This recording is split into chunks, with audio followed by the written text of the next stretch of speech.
Hello guys, आपका स्वागत है मेरे सीटी चैनल मिथुन क्लासेस में। आज हम लोग करने जा रहे हैं ज्योग्राफी के सब्जेक्टिव का महत्वपूर्ण क्वेश्चन। पहला क्वेश्चन में कहा गया है कि कैंसर रोग के उपचार में वन का क्या योगदान है। मतलब अगर किसी व्यक्ति को अगर कैंसर नामक बीमारी हो रही है तो उस कैंसर नामक बीमारी में वन का क्या योगदान है। वन, पेड़ पौधे का क्या योगदान है। कैंसर में लोग दवाइयों का इस्तेमाल करते हैं, तो उस दवाई में आखिर वन का क्या इस्तेमाल है। तो पेड़ पौधों में एक महत्वपूर्ण पेड़ पौधा है जिसका नाम है चीड़। पेड़ पौधों में एक महत्वपूर्ण पौधा है जिसका नाम क्या है, चीड़। और चीड़ के हर एक चीज़ से, चाहे वो जड़ हो, चाहे वो पत्तियां हो, चाहे वह उसका तना हो, चाहे उसका वह छाल हो, मतलब पेड़ पौधे वो जो चीड़ है, इस चीड़ के हर एक हिस्सा से एक रसायन निकाला जाता है और उस रसायन का नाम है टैक्सोल। उस रसायन का नाम है टैक्सोल। और इसी टैक्सोल का जो उपयोग किया जाता है वह कैंसर नामक बीमारी में किया जाता है। इसलिए कह सकते हैं कि पेड़ पौधे जो इस कैंसर नामक बीमारी में एक महत्वपूर्ण योगदान रखता है। इसका आंसर देखिए कैसे लिख सकते हैं हम लोग। तो कैंसर रोग के उपचार में वन का क्या महत्व है।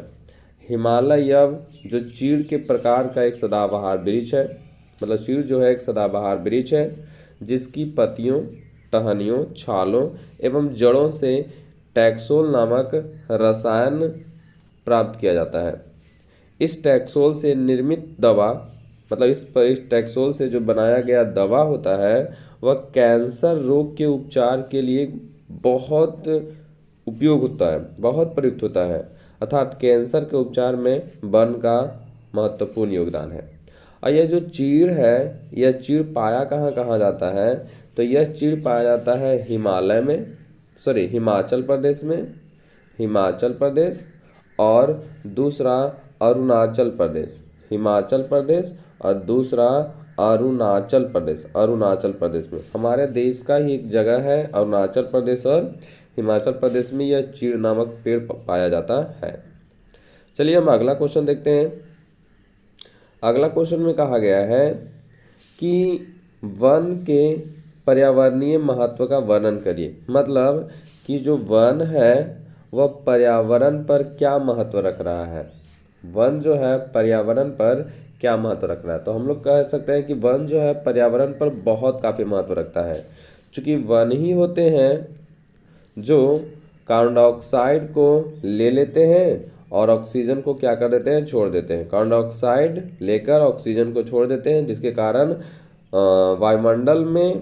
वायुमंडल में ऑक्सीजन एवं कार्बन डाइऑक्साइड का संतुलन बना हुआ है। साथ ही साथ पेड़ पौधे क्या करते हैं, वाष्पोत्सर्जन की मदद से वह जल को वायुमंडल में वाष्प के रूप में छोड़ते हैं, जिसके कारण पृथ्वी का तापमान में भी संतुलन बना हुआ है। इसके अलावा बारिश करने में मदद करते हैं, बहुत काफ़ी मदद करते हैं। तो देखते हैं इसका आंसर, ध्यान से देखिएगा। तो वन प्रकृति का अनमोल उपहार है जिसके आंचल में मानव आदि काल से जीवन यापन करते आ रहा है। मतलब बहुत प्राचीन काल से ही मानव जो है जीवन यापन करते आ रहा है। वन अच्छी वर्षा में भी सहायक होता है। वन अच्छी वर्षा में भी क्या होता है, सहायक होता है। लाखों वन प्राणी को आश्रय प्रदान भी करती है, सही बात है। और साथ ही साथ मनुष्य को अनेक जीवन दायिनी वस्तुएं प्रदान करती है, जैसे लकड़ियां से हम लोग दरवाज़ा बनाते हैं, हम लोग खिड़कियां बनाते हैं और अलग अलग प्रकार के वस्तुओं का निर्माण करते हैं। पर्यावरणीय संतुलन में भी इसका क्या है, काफ़ी योगदान है। अगला क्वेश्चन की बात करें, ध्यान से देखिएगा। तो अगला क्वेश्चन में कहता है कि बिहार में वन संपदा की वर्तमान स्थिति का वर्णन करिए। वर्तमान का मतलब होता है कि आजकल बिहार में कितना प्रतिशत वन है। अगर जिस समय झारखंड विभाजन नहीं हुआ था, जिस समय झारखंड विभाजन नहीं हुआ था उस समय की अगर हम बात करें तो उस समय बिहार में वन कहा जाता था। लेकिन जब झारखंड विभाजन हुआ तो लगभग हिस्सा वह झारखंड में चला गया। इसका आंसर अगर हम बात करें, आंसर देखिएगा। आंसर जो है कि बिहार से झारखंड के अलग हो जाने से यहाँ की वन संपदा काफ़ी दयनीय स्थिति में आ गया। मतलब बिहार में वन एकदम ना के बराबर हो गया है। बिहार के 38 जिलों में से लगभग 17 जिलों में वन समाप्त हो चुका है। आप सोच सकते हैं, बिहार के 38 जिला है और इन 38 जिला में 17 जिला में तो वन है ये ही नहीं है, कुछ भी नहीं है। सोचिए कि कितना बिहार की स्थिति वन के मामलों में खराब हो चुकी है। पश्चिम चंपारण, मुंगेर, बांका, जमुई, नवादा, नालंदा, गया, रोहतास, मुंगेर तथा औरंगाबाद में वनों की स्थिति कुछ अच्छी है। शेष जिला में वन केवल नाम पर केवल झारपुट ही रह गया है। मतलब बिहार में वन एकदम ना के बराबर है। अगर सही मायने में देखा जाए तो बिहार एकदम वन के हिसाब से विनाश की ओर जा चुका है। तो इसका आंसर लिखिएगा। देखिए थोड़ा सा और हम बात करते हैं। जो बिहार में वन है, बिहार में वन पूरे भौगोलिक क्षेत्र का मात्र 7% है। बिहार के पूरे भौगोलिक क्षेत्र की हम बात करें तो पूरे भौगोलिक क्षेत्र का बिहार में वन कितना है तो 7% है। 7% आप अंदाज लगा सकते हैं बिहार में 7%। लेकिन किसी भी क्षेत्र में पूरे भौगोलिक क्षेत्र का 33% पर वन होना आवश्यक है। अगर उस क्षेत्र का पर्यावरण संतुलन सही तरीके से रखना है तब। और बिहार में है कितना 7%। तो सोचिए बिहार जो है एक प्रकार से विनाश की ओर तो ही जा रहा है, विनाश की ओर जा रहा है। इसलिए वन सबसे ज़्यादा महत्वपूर्ण है बाबू। वन के बिना हम लोग नहीं कुछ कर सकते हैं। तो वन हमारे लिए बहुत ज़रूरी है, बहुत ज़रूरी है। नहीं तो आने वाले समय में ना बहुत प्रकार की परेशानियों को हम लोग सामना करना पड़ेगा। अगला क्वेश्चन की बात करते हैं, ध्यान से देखिएगा। तो अगला क्वेश्चन में कहता है वन विनाश के मुख्य कारकों को बताइए। मतलब आखिर वन जो है वह विनाश क्यों होता जा रहा है, इसका रीजन क्या है। तो कहा गया है मानव द्वारा वनों का अंधाधुंध कटाई। सही बात है, जहाँ पर काटना चाहिए 2-4 पौधे वहाँ पता चलता है कि लालच के कारण वहाँ पर बहुत सारे पेड़ पौधे क्या कर देते हैं, काट देते हैं। पालतू पशुओं द्वारा चारण मतलब चराना, रेल मार्ग का निर्माण करने के समय भी वनों को समाप्त करते हैं। सड़क मार्गों के विकास ने भी वन को भी काफ़ी बढ़ावा दिया है। इसके अतिरिक्त तेजी से जारी खनन कार्य एवं कृषि भूमि का विकास भी वनों के विनाश के लिए एक प्रमुख कारण हो सकता है। तो वन के विनाश के बहुत सारे कारण हैं। और अगर हम शॉर्ट भाषा में करें तो वन के जो विनाश के हैं वो निम्न कारण हो सकता है। वन के विनाश के निम्न कारण हो सकता है। पहला हम लोग कह सकते हैं जनसंख्या में वृद्धि।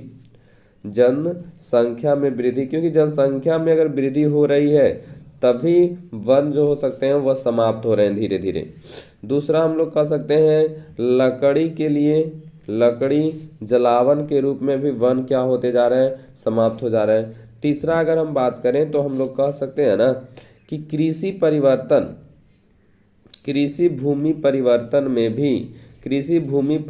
में भी वन क्या होते जा रहे हैं, समाप्त होते जा रहे हैं। क्योंकि जैसे जैसे जनसंख्या बढ़ रही है वैसे वैसे खाने के लिए उसे भोजन चाहिए। अब भोजन तो खेतों से ही प्राप्त होता है, तो मिल नहीं पाने के कारण वो जंगल को समाप्त करते हैं और वहाँ खेती योग कर लेते हैं।